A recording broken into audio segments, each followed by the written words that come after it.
Hello, hackers, and welcome to another CyberTalk, which is a weekly discussion between Alexis, also known as Hackersploit, and myself here, in which we actually answer your cybersecurity questions.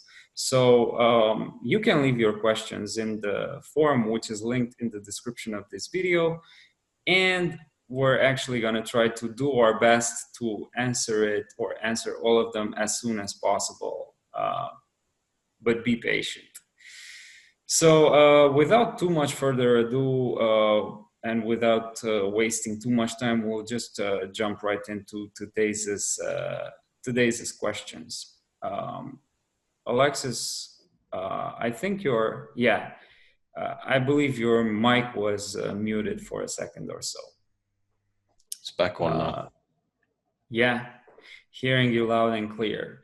So let's jump into the first question, which says, good day. I would like to know how to attack open ports like port 22, which is SSH, port 23, Telnet, port 8080, 80, more like open ports generally. Thank you. So I'll take the lead here and give my intake on this one first, and then I'll be looking forward to your answer, Alexis. Okay. So first, I would actually understand that this is you're asking this question for ethical purposes. I mean, and that's how I'm actually going to answer to your question. You're asking how to attack open ports. Well, hopefully, and my answer is that you're doing it for ethical, with permission, with permission for penetration testing, and not to actually do black hat stuff. So if you're doing penetration testing with permission for a company or for a client or for someone, and you're actually doing network penetration testing, to actually know how to attack these open ports, I would just start with a simple Nmap to kind of like, I'm not muted, right? Can you hear me, Alexis? Yep, I can hear you. Okay, so I would actually first look into what services run on those ports, and that's actually a thing, that's just a simple Nmap away. You could do a simple fingerprint with Nmap. A -SV, Nmap -SV would give you decent results, which you could cross-check with Nikto, and of course, if you dig Metasploit or Metasploit, you could also try using Metasploit and other scanners to kind of like see whether or not all of these tools that you're using give the same results. And probably the most important thing would be to actually try to fingerprint or try to get a manual recon of these services. So SSH, for example, so port 22, from what I know, is like quite solid. It's usually not vulnerable unless there's a very old version running on the server. Telnet could be an open box, so could be a mixed bag, and you could get a lot of surprises. I've seen like scenarios where Telnet was actually a very weak point in someone's server. What else? There's like 2021, which is FTP. And in terms of FTP, it depends on what kind of service you're actually running. There are quite a few FTP servers with a lot of vulnerabilities. So you would be looking into that. Now, as for web ports like 80, 443, 8080, I would actually not only look for these and actually try to fingerprint them, but I would also look for other ports, because there are a lot of web apps and web servers that run on less common port numbers. So not only 80, 443, and 8080, there are like dozens of other ports that run or host web servers. And in this case, I would actually run an Nmap with the minus P minus. So minus small cap P minus parameter or argument. And of course, probably a general suggestion in this case of how to attack like custom ports.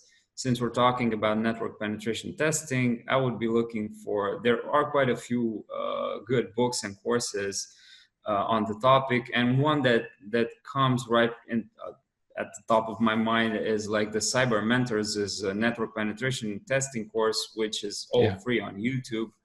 And he actually, it's like 25 plus hours of video himself actually doing network penetration testing. So make sure to check that out. Yeah, so I guess this is my input for this question. Hope it's helpful. Alexis, what do you think?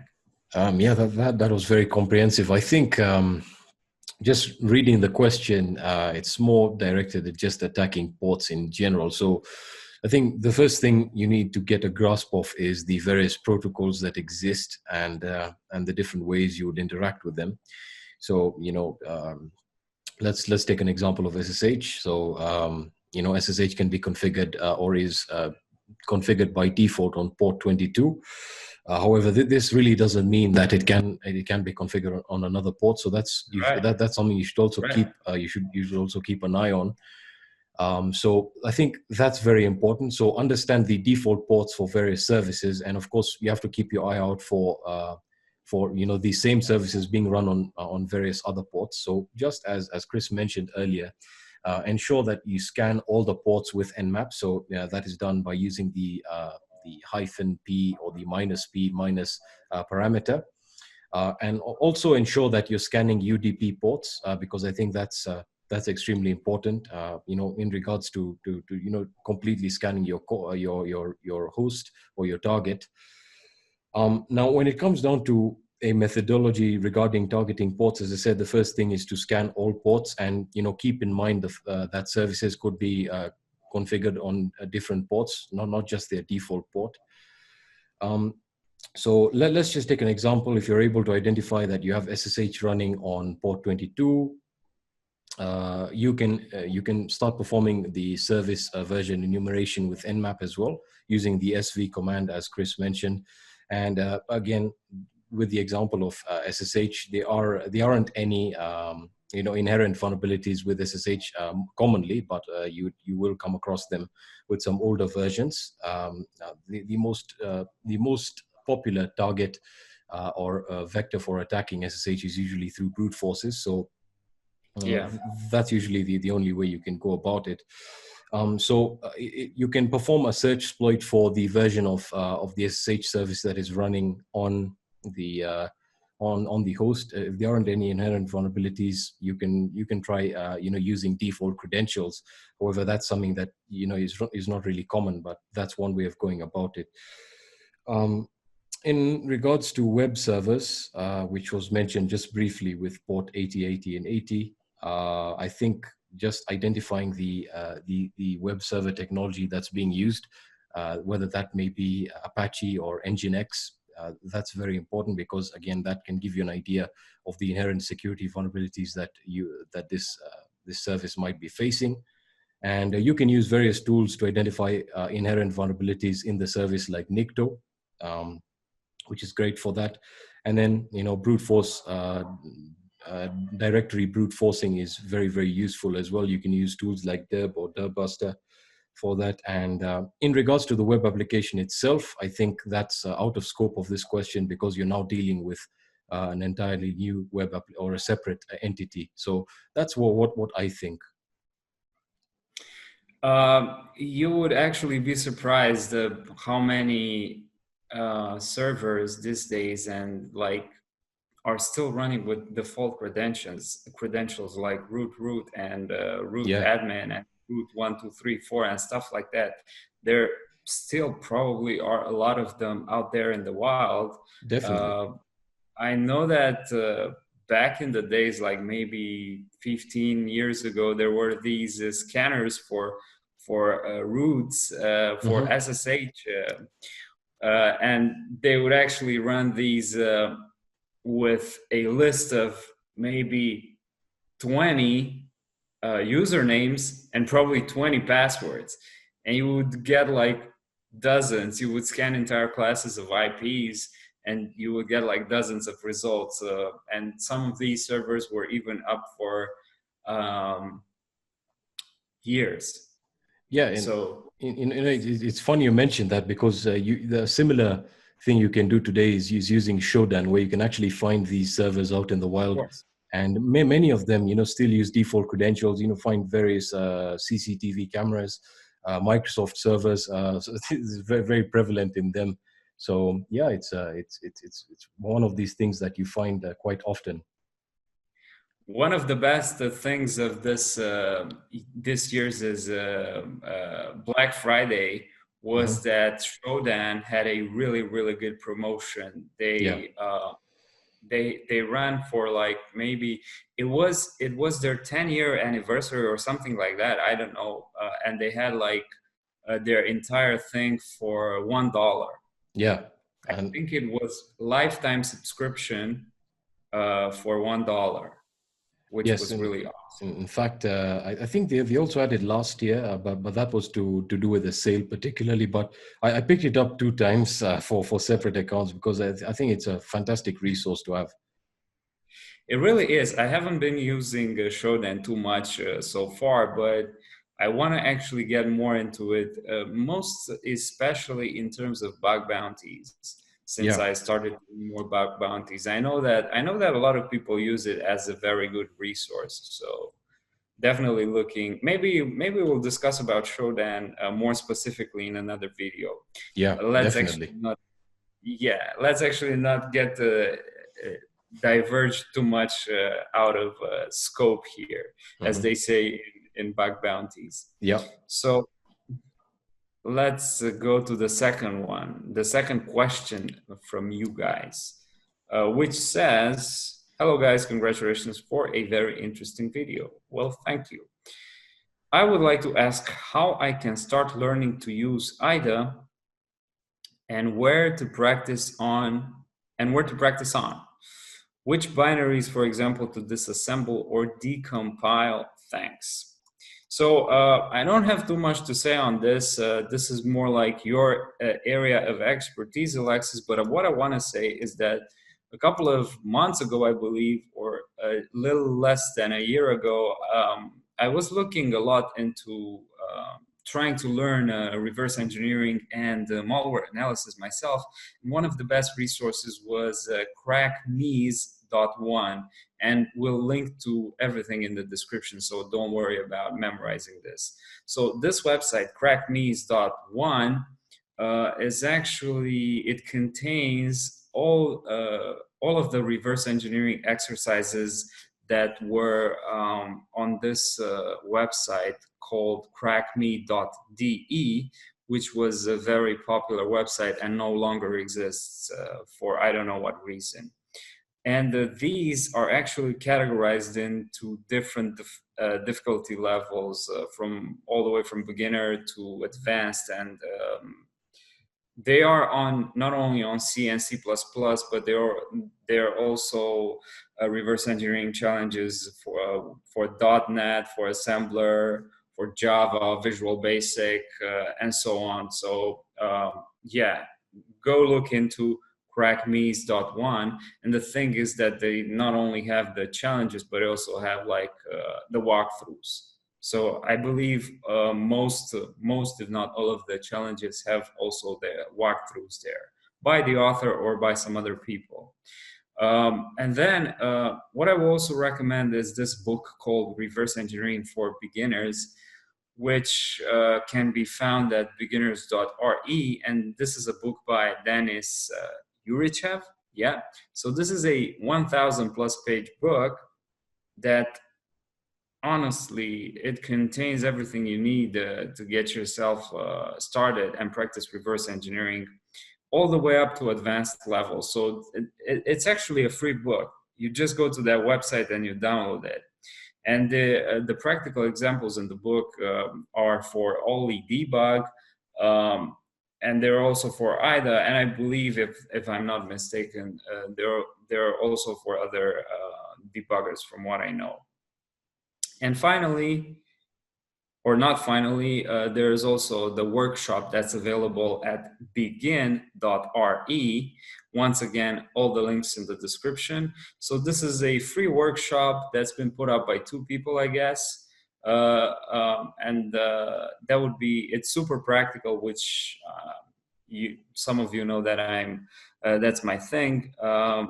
And like I said, it's free and it's worth looking at. And of course, you have a ton of good free resources online. You just have to know how to look for it. But since all of you are like hackers and you actually like this stuff, you have curiosity in your nature. So be sure how to know how to look for stuff online.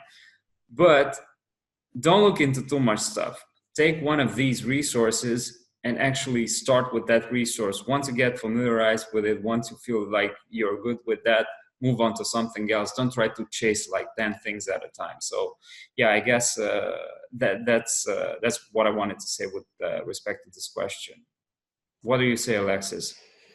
Yeah, so this is it's a very good question, one that I think I don't usually get regarding malware analysis, more so because it's focused on a particular tool, which I think is great, and it's one of the issues with such a diverse market in terms of the various disassemblers you have out there. So you mentioned just a few. You have IDA Pro, you have the Oli debugger, Ghidra, and I think the Radar disassembler as well. So those are just a few of plethora of debuggers and disassemblers that you have out there. So I think when it comes down to IDA, I personally learned IDA by trying out various what would you call them, various samples. I was working with real malware samples, more specifically with ransomware. Now you mentioned a very good site. I think it was crackmes.one, and yeah, I do remember the old domain being on crackmes. I can't remember it. .de. Yeah. So that's one great resource if you're looking for a structured, practical approach. Now, if you do want to get started with real samples, and of course you do need to exercise caution when using them. This is, I think the website is called dasmalware.eu.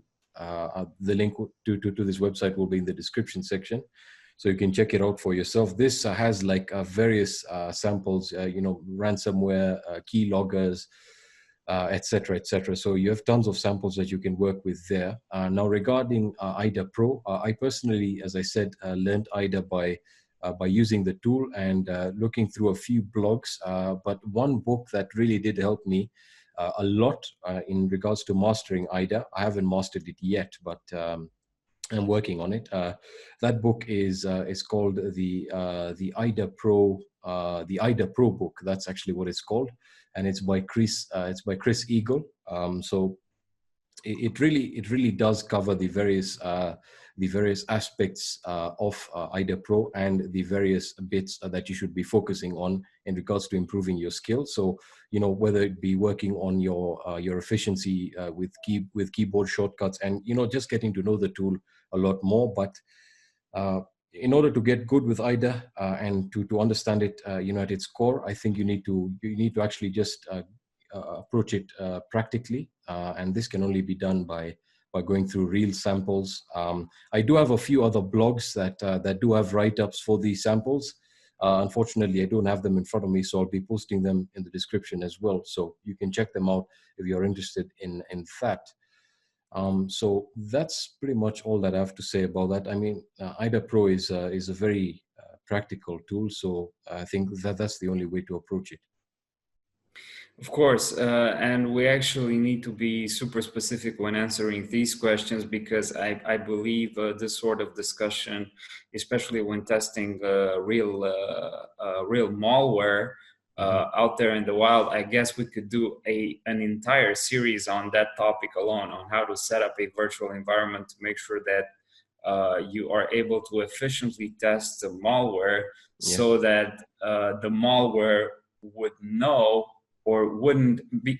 From what I know, there are malware which can actually sort of like sense they are in a virtualized environment, and some of their actions aren't triggered because it's kind of a protective mode. They wouldn't be triggered unless they would be on an operating system which is not sandboxed or virtualized.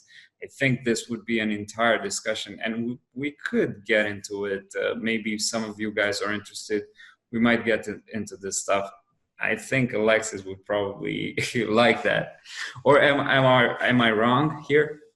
Yeah, it's actually it's quite interesting what you just said, and very, very important. And I think it'll actually turn into a very interesting discussion onwards if we do want to go down that route. So yeah, we do have what we call VM busting malware, where they actually through various signatures they're able to detect whether they're in a virtual machine, and they're able to, if you do have, unfortunately, have a bridged connection to your host operating system, they're actually able to propagate Escape. themselves, yeah, and Yeah. to infect your host operating system. So that's a rabbit hole that we can go down, I'm sure, in quite in depth, and it will be very, very, very, very interesting. We'll keep it in mind. Yeah. Okay, so question number 3. Do I need to know assembly level language for malware analysis? Okay, you want to take this, Alexis? Yeah, so I think it's it's more of a rhetorical question, and I know why.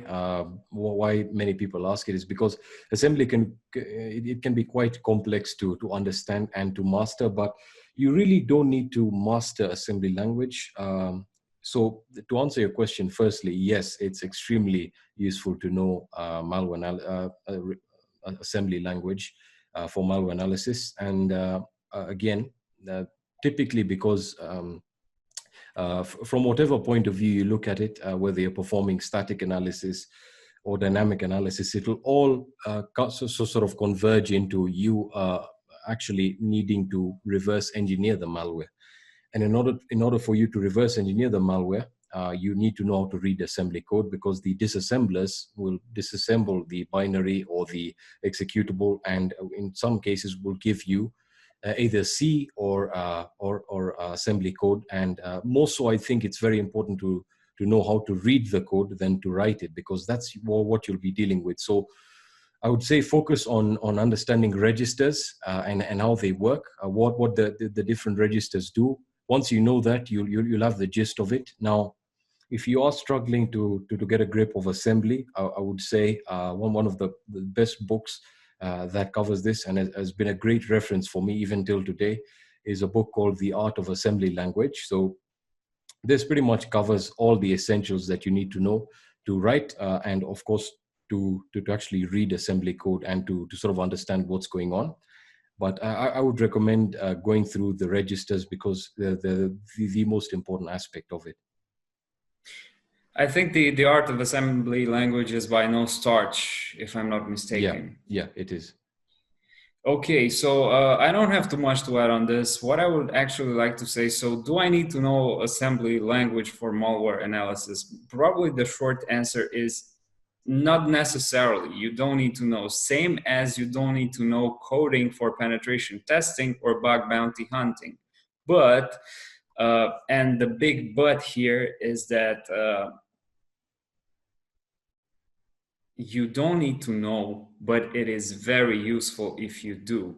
So if you have a lot of experience as a malware analyst or as a penetration tester or as a bug bounty hunter, you know where to look into the code for potential weak spots.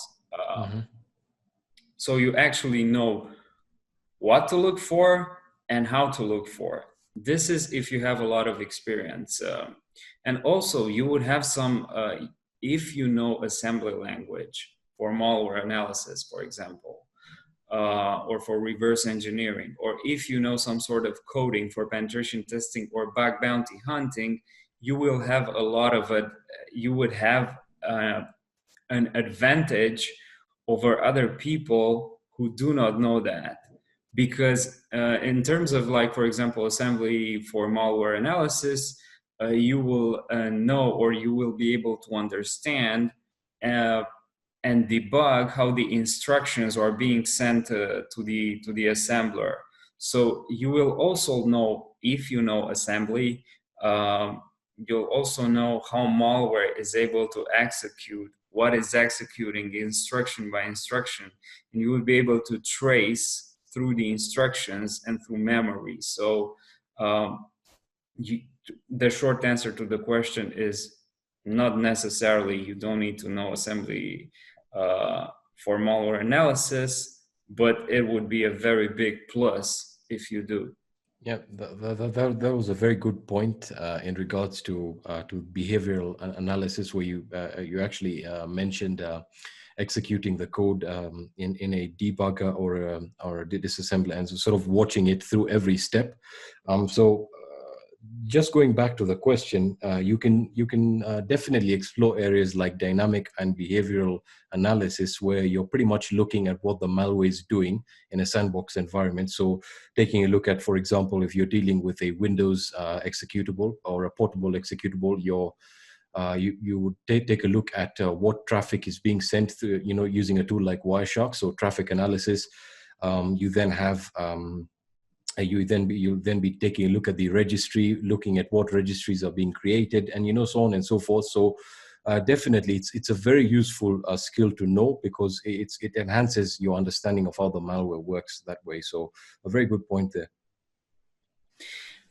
Just to add another thing here, I don't know. I mean, there are a lot of people that ask this question. Do I need to know to code in order to be successful in cybersecurity, whatever subfield you would be wanting to work on?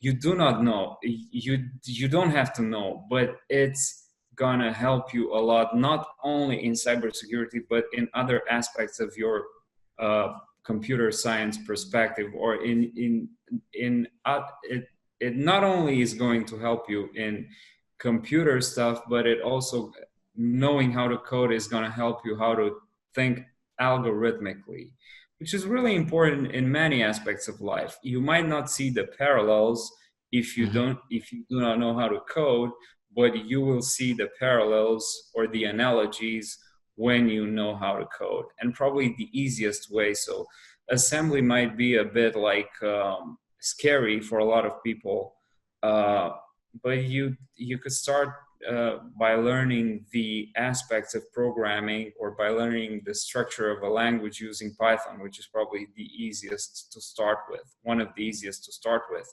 And once you know those like concepts of programming, which applies to most, if not all, the programming languages, it would be much easier to you to look into other languages.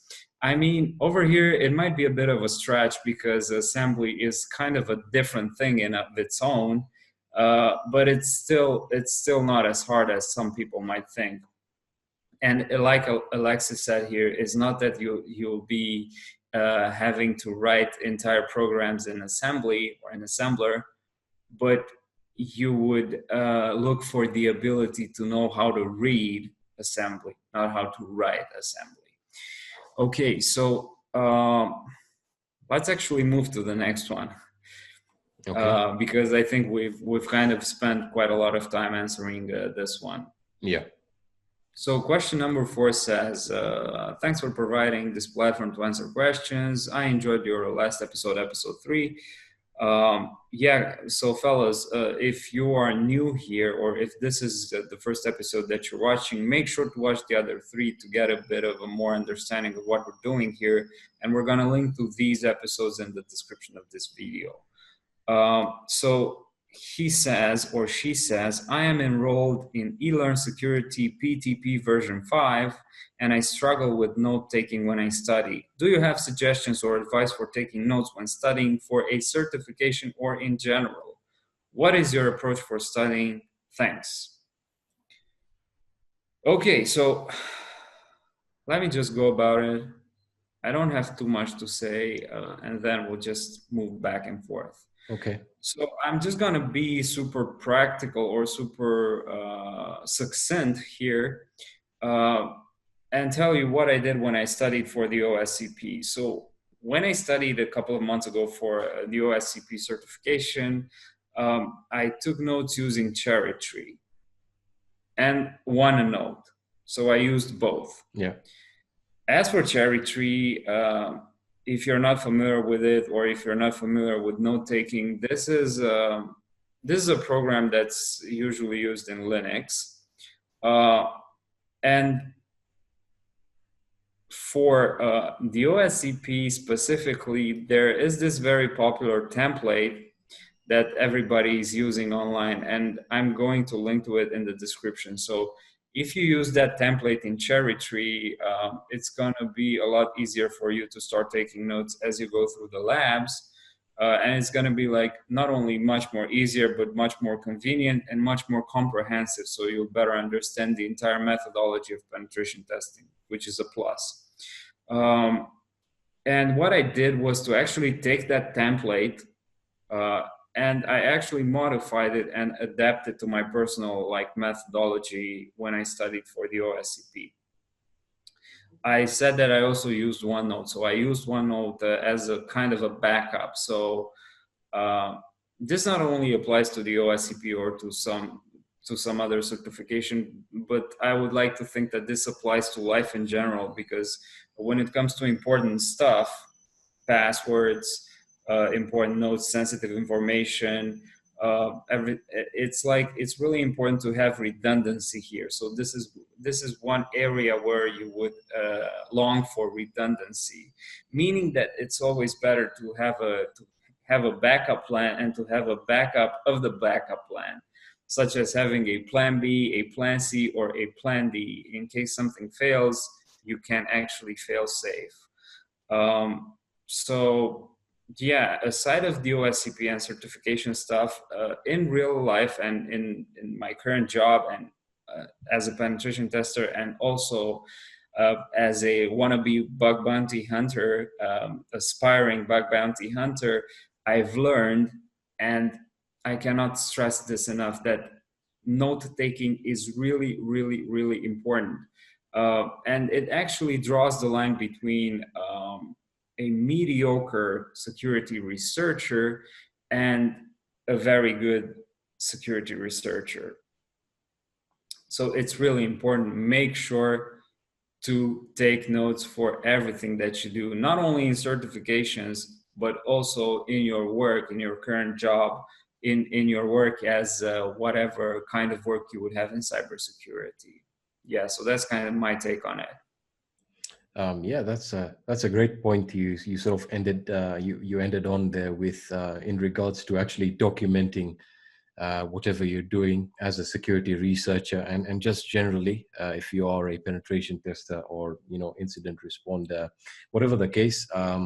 So I personally I like switching it or dividing it into two sort of sectors. So one of them deals with with digital data and content. So if I'm doing a CTF or a box on Hack the Box, again, as you mentioned, Cherry Tree is pretty much the standard for everyone now. But I also find myself using mind maps quite a lot when breaking down concepts, or when storing information in sort of in the form of a hierarchy. So I think Cherry Tree is great for storing useful tidbits and bits of information that that makes sense. Personally, when I'm studying either for a certification or let's just say for a test, I typically take notes in a notebook. So I usually have a notebook where I take all my notes. Now, this is just a personal thing that I found works for me. I personally like the physical experience, right? Yeah, I like the physical experience, and I just find that when I write something down, I sort of remember it better. So that's a personal thing.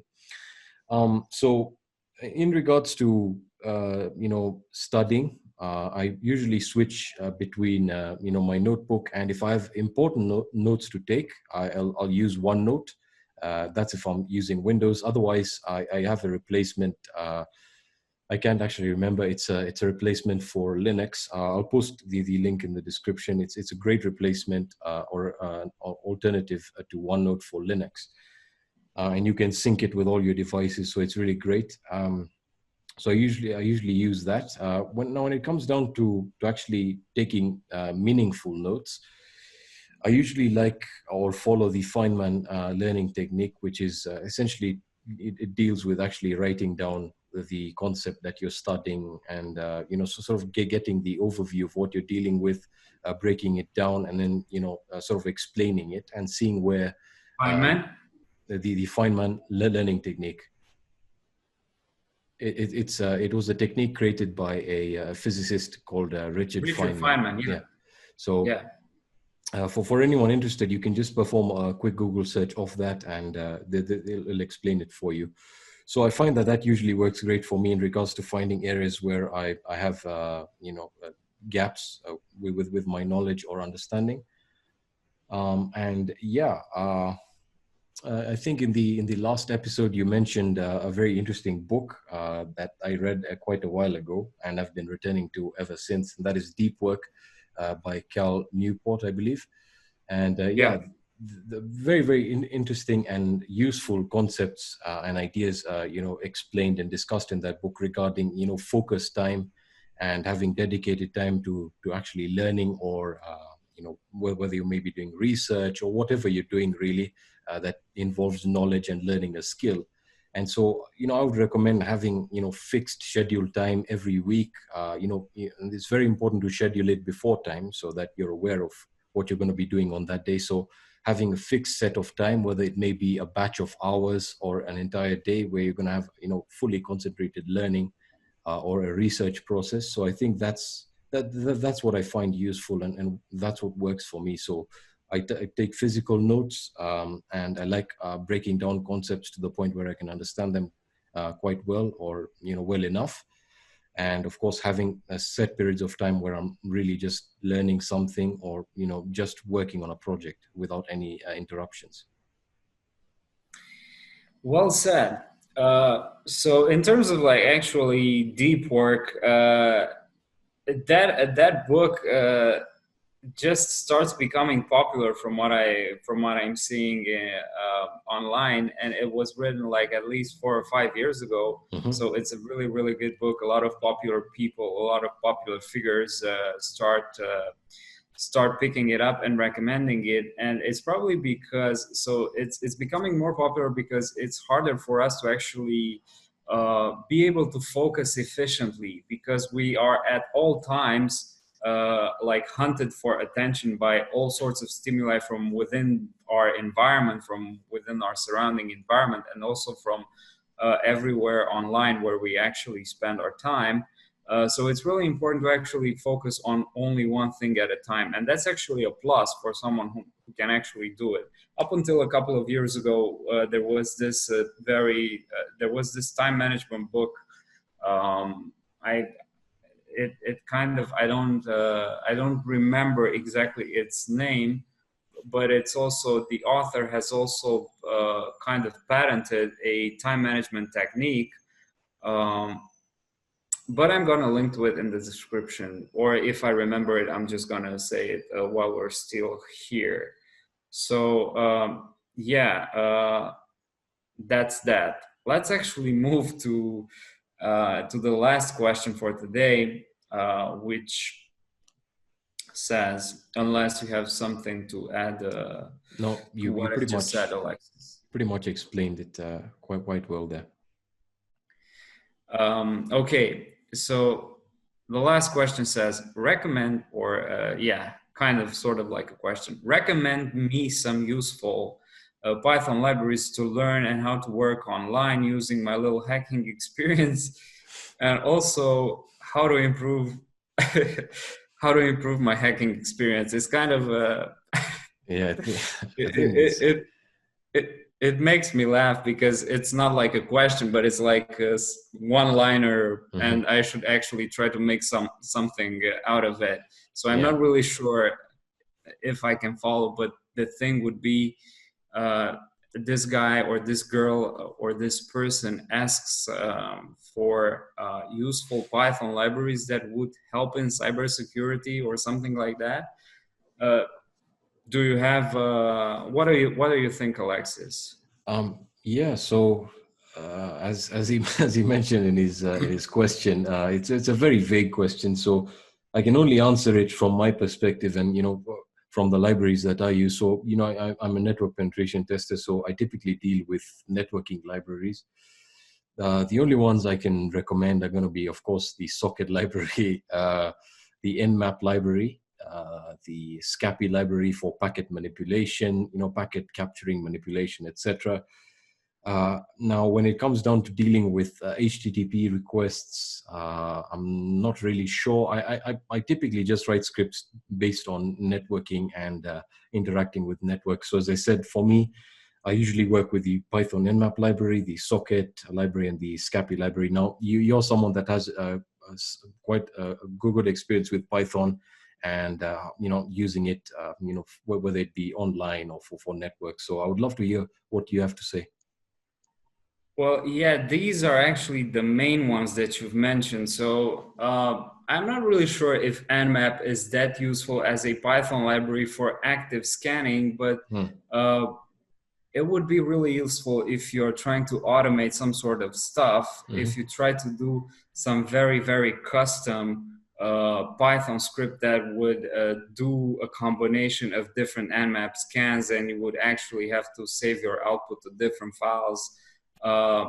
Exactly. That's where I would say it would be really useful. But yes, Python Nmap is and I think there are more than one libraries that deal with the Nmap in Python.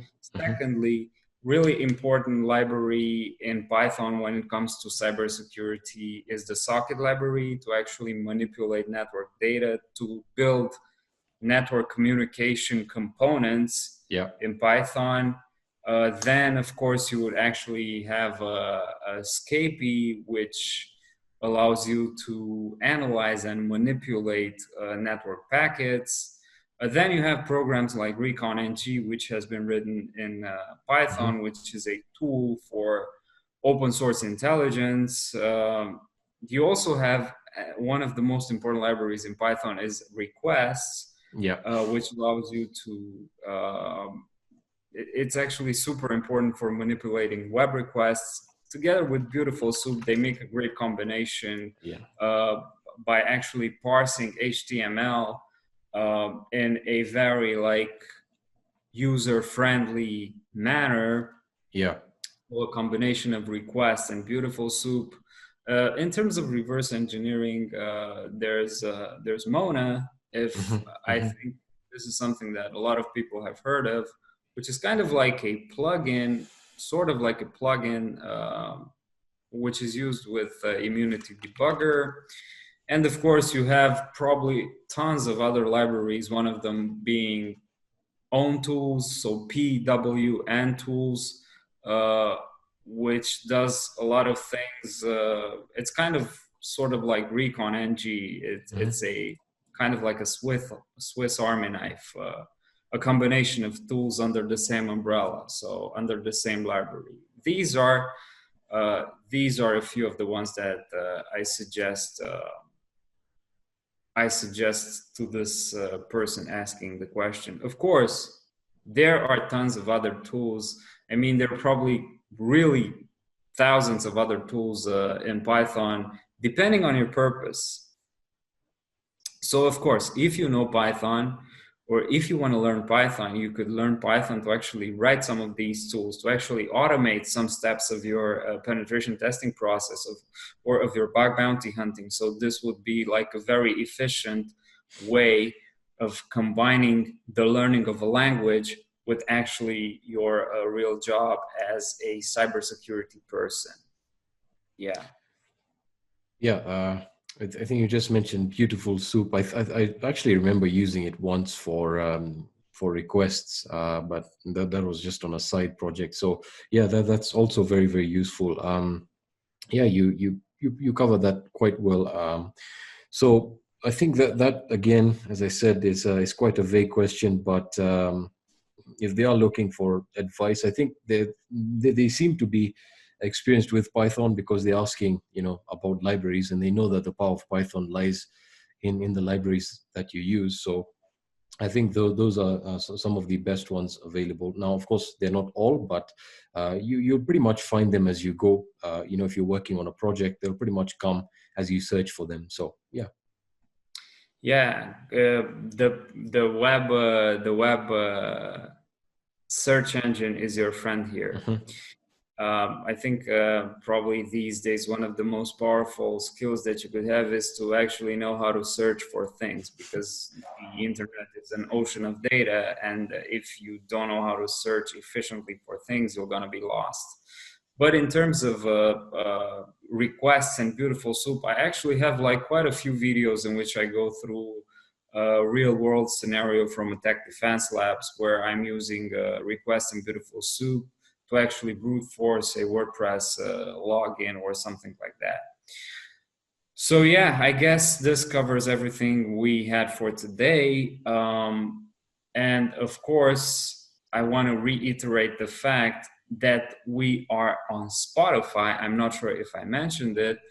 So this is going to be these talks are not only going to be available on YouTube on our channels, but they're also going to be available on Spotify, so you can listen to it as a podcast, and they're also going to be available on Apple Podcasts. So probably by the time, or if not by the time you're watching this video, but for some future episodes, you will also have the links to the specific resources that I mentioned, to the podcasts on Spotify and on Apple Podcasts. And of course, make sure to check the other episodes of CyberTalk. And most importantly, make sure to leave your questions in the forum so that we can answer your cybersecurity questions. You have all our social media following in the description of these videos. So what are you waiting for? Go actually look for our stuff on social media. I guess that's all for today. So thank you, Alexis, for being here, and thank you guys for watching. Yep. Thank you everyone for watching. And if you're listening to this on the podcast, thank you for listening to us or hearing us. And we'll be seeing you in the next episode.